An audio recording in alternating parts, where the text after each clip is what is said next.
కార్మిక సంఘాల ఐక్యత, కార్మిక సంఘాల ఐక్యత. ఈ నెల 10న జైలు భరోను, ఈ నెల 10న జైలు భరోను, ఈ నెల 10న జైలు భరోను. కేంద్ర ప్రభుత్వ కార్మిక వ్యతిరేక విధానాలు, కేంద్ర ప్రభుత్వ కార్మిక వ్యతిరేక విధానాలు, కేంద్ర ప్రభుత్వ కార్మిక వ్యతిరేక విధానాలు.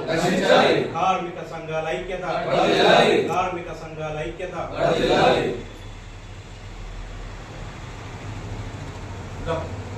కేంద్రంలోని నరేంద్ర మోడీ ప్రభుత్వం అవలంబిస్తున్న కార్మిక రైతు వ్యతిరేక విధానాలను నిరసిస్తూ ఈ నెల 10నే దేశవ్యాప్తంగా కార్మిక రైతు సంఘాలు జైల్ బరో కార్యక్రమానికి పిలుపునిచ్చడం జరిగింది.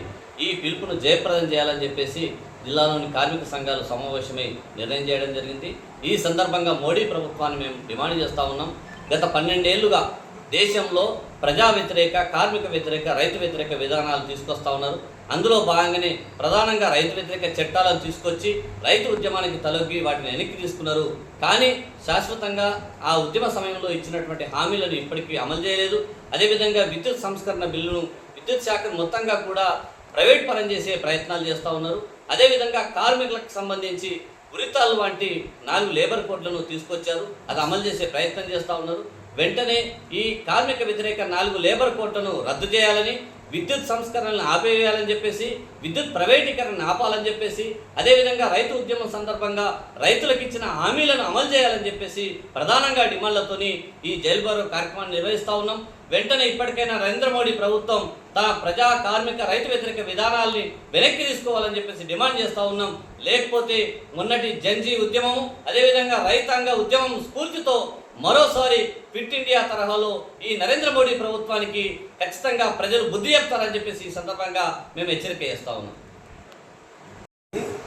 దెబ్బతీసే విధంగా మన కేంద్ర సర్కారు 3 కార్మిక చట్టాలను తీసుకొచ్చింది. దానికి వ్యతిరేకంగా రైతాంగము 1.5 ఏడాదిన్నర పైగా పోరాటం చేశారు. చివరికి ప్రభుత్వం దిగివచ్చి చట్టాలను వెనక్కి తీసుకున్నది. అయినప్పటికీ దాని అమలు కోసమే ప్రయత్నం చేస్తున్నది. మళ్ళీ మన దేశంలో కార్మిక సంఘాలన్నింటినీ కూడా దెబ్బతీయడానికి, కార్మిక వర్గాల యొక్క హక్కులను కాలరాచి వేయడానికి 4 లేబర్ కోడ్లను తీసుకొచ్చింది. ఈ 4 లేబర్ కోడ్లను రద్దు చేయాలని, వ్యవసాయ కార్మిక చట్టాలు తీసుకొచ్చిన ప్రభుత్వము వాటి అమలు కోసం ప్రయత్నం చేయడం వల్ల రైతాంగము, కార్మిక సంఘాలు, ఎస్కేఎం, కేంద్ర కార్మిక సంఘాలు కలిసి దేశవ్యాప్తంగా ఆగస్టు 10వ తారీఖు నాడు జైలు బరోకు పిలుపునివ్వడం జరిగింది. ఈ జైలు బరో కార్యక్రమంలో భాగంగా నిజామాబాద్ జిల్లా కేంద్రంలో ఆగస్టు 10 నాడు కేంద్ర కార్మిక సంఘాలన్నీ నిజామాబాద్లో రాజీవ్ గాంధీ ఆడిటోరియం నుంచి ప్రదర్శనగా వెళ్ళి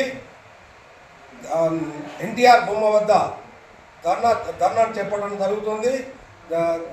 ఈ విధంగా జైలు బరో కార్యక్రమం విజయవంతం ప్రయత్నం చేయడం జరుగుతున్నది. దీనికి ఎస్కేఎంకి చెందినటువంటి సంఘాలు కూడా వచ్చి పాల్గొంటాయని చెప్పి ఆశిస్తున్నాం. ఈ కార్యక్రమాన్ని విజయవంతం చేయాల్సిందిగా కార్మిక వర్గాన్ని, రైతాంగాన్ని కోరుతున్నాం.